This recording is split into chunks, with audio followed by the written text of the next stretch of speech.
Napansin niyo rin ba na parang kabuti na sumusulpot ngayon ang mga maliliit na grocery store na may kulay dilaw at pulang karatula sa bawat kanto? Hindi ito ang nakasanayan nating malalaking mall na pagmamay-ari ng mga bilyonaryo dito sa Pilipinas, kundi ang Dali Everyday Grocery. Habang ang ibang malalaking supermarket ay abala sa pagpapaganda ng kanilang mga gusali, ang Dali naman ay tahimik lang na kumukuha ng mga mamimili dahil sa kanilang sobrang murang presyo. Sa katunayan, noong taong 2024, umabot sa mahigit 34 na bilyong piso ang naging benta nila sa loob lang ng isang taon. Pero paano nga ba nila nagagawa na magbenta ng napakamura sa gitna ng mataas na bilihin ngayon nang hindi sila nalulugi? Totoo nga bang nakakatipid tayo rito? O may mga diskarte silang hindi natin agad napapansin sa loob ng tindahan? Pero bago po ang lahat, baka pwedeng palike ang video na ito. Dahil napakalaking bagay na ito sa aming content creators, maraming salamat po. Bago natin pag-usapan ang kanilang mga sikreto, mahalaga na malaman muna natin kung saan ba talaga sila galing. Ang Dali ay nagsimula noong panahon ng pandemya noong taong 2017 kung kailan hirap ang lahat na lumabas at mamili. Ang unang branch nila ay binuksan sa Santa Rosa, Laguna, at mula noon ay hindi na sila tumigil sa pagdami. Ang kumpanyang ito ay base sa Switzerland, pero ang konsepto nila ay kinuha mula sa isang sikat na tindahan sa Germany na tinatawag na Aldi. Binaligtad lang nila ang pangalan nito para maging tunog Pinoy na ang ibig sabihin ay mabilis. Mabilis na pagbili, mabilis na pag-ubos ng paninda, at mabilis na paglaki ng kanilang negosyo. Sa loob lang ng 4 na taon, mayroon na silang halos 1,000 branches sa iba't ibang panig ng bansa. Ang pinakaunang dahilan kung bakit mura ang kanilang paninda ay dahil sa tinatawag na hard discount model. Kung papasok ka sa loob ng isang Dali store, mapapansin mo agad na wala silang aircon na malakas at wala ring mga bagger na nagbabalot ng iyong mga pinamili. Kakaunti lang ang kanilang mga empleyado at madalas ay sila na ang gumagawa ng lahat mula sa pag-aayos ng display hanggang sa pagiging cashier. Bukod dito, hindi rin sila gumagastos sa mga mamahaling istante dahil ang mga produkto ay direkta nilang inilalagay habang nasa loob pa ng mga karton. Ang lahat ng perang natitipid nila sa kuryente, sa pasahod at sa dekorasyon ay ibinabawas nila sa presyo ng kanilang mga paninda para mas lalong maging mura para sa atin. Isa pang malaking sikreto nila ay ang kanilang mga tinitindang produkto na tinatawag na private label. Kung titingnan nyo ang mga istante, mapapansin nyo na limitado lang ang mga sikat na brand na nakasanayan natin. Sa halip, makikita nyo ang mga brand na sila mismo ang nagmamay-ari o nagpapagawa sa mga pabrika.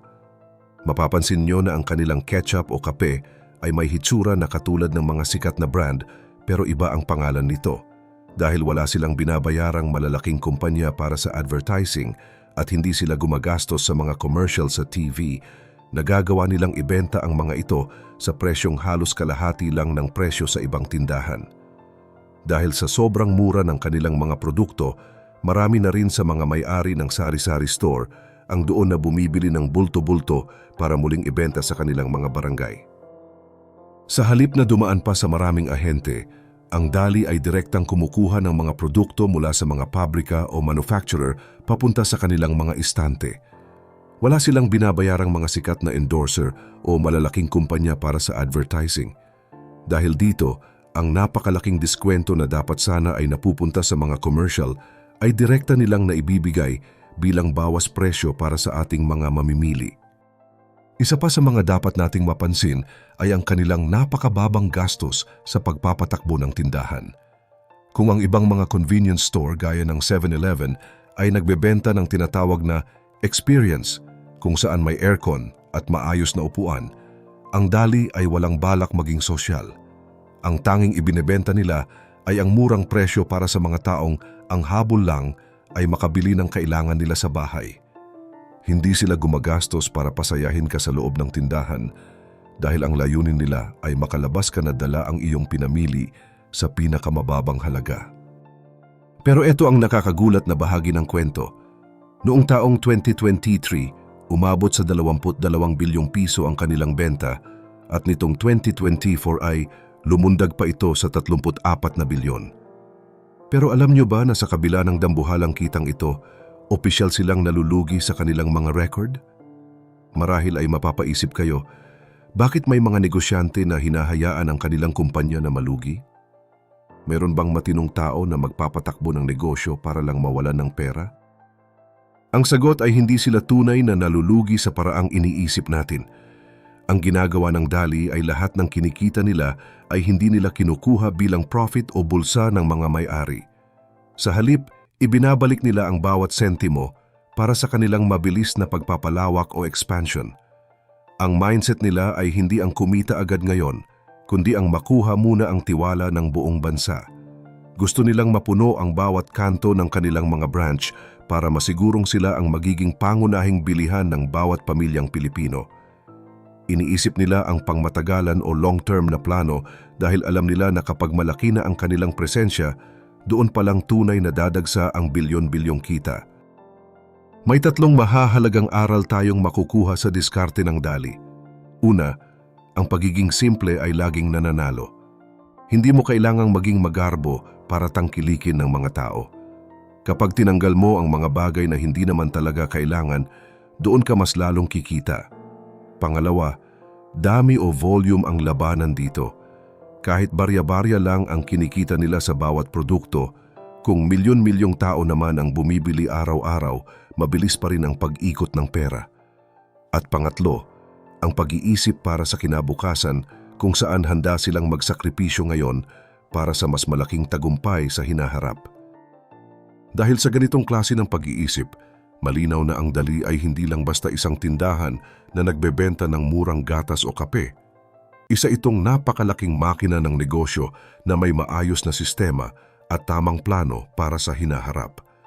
Ang tanong ngayon para sa iyo, ano nga ba ang maaari mong makuha o kopyahin mula sa kanilang diskarte para magamit mo sa sarili mong balak na negosyo o kahit sa paghawak lang ng iyong sariling pera? Hindi mo kailangang maging isang higanting kumpanya para matuto sa kanila. Ang unang aral dito ay ang pagkilala sa kung ano talaga ang kailangan ng iyong target na mamimili. Sa kaso ng mga Pilipino, ang kailangan natin ay ang mga gamit na abot kaya pero maayos ang kalidad. Kaya naman, ang hamon ko sa iyo, sa susunod na papasok ka sa isang Dali store, huwag ka lang basta kumuha ng basket at mamili. Subukan mong tingnan ng maigi ang bawat sulok ng tindahan. Pansinin mo ang disenyo ng kanilang mga balot o packaging ng produkto. Mapapansin mo na napakasimple lang ng mga ito. Walang masyadong kulay o magarbong drawing na nakadagdag lang sa gastos ng paggawa. Tingnan mo rin kung paano nakaayos ang kanilang mga paninda sa loob mismo ng mga kahon para mabilis na mailabas at maibenta. Masdan mo rin ang kanilang mga empleyado. Mapapansin mo na bawat isa sa kanila ay may ginagawa at walang nasasayang na oras. Obserbahan mo ang kanilang overhead o ang mga gastos sa paligid gaya ng ilaw at ang kawalan ng aircon. Lahat ng ito ay bahagi ng isang matinding business strategy na ang layunin ay bawasan ang lahat ng hindi kailangang gastos para lumaki ang kita sa tamang panahon. Ang ganitong klase ng pag-aaral ay magbibigay sa iyo ng bagong pananaw. Baka ikaw na ang susunod na makakaisip ng isang negosyong simple lang pero malaki ang maitutulong sa iyong komunidad. Hindi mo kailangang simulan ng napakalaki agad. Gaya ng Dali na nagsimula sa isang branch lang sa Laguna, maaari kang magsimula sa maliit na ideya basta't malinaw ang iyong sistema at alam mo kung paano mo patatakbuhin ang iyong mga gastos. Sa huli, ang tagumpay ni Dali ay patunay na sa mundo ng negosyo, hindi laging ang pinakamaganda o pinakamahal ang nananalo. Madalas, ang nagwawagi ay ang mas nakakaunawa sa sitwasyon ng ordinaryong tao. Ang pag-unlad ay hindi lang tungkol sa pagkita ng pera ngayon, kundi sa pagbuo ng isang pangalan na tatagal ng maraming taon dahil nakakatulong ito sa buhay ng iba. Sana ay nabigyan kayo ng linaw ng ating kwento ngayong araw tungkol sa tunay na diskarte sa likod ng paborito ninyong grocery store. Ngayon, gusto ko namang marinig ang inyong panig. Ano ang pinakamahalagang aral na nakuha nyo sa ating video tungkol sa sistema ng Dali? Mayroon ba kayong mga ideya sa negosyo na gusto ninyong simulan gamit ang mga natutunan nyo ngayon? Paki-type ang inyong mga sagot sa comment section sa ibaba dahil binabasa namin ang bawat isa sa inyong mga komento, at huwag rin kalimutang mag-like at subscribe para sa mas marami pang updates gaya nito. Hanggang sa muli.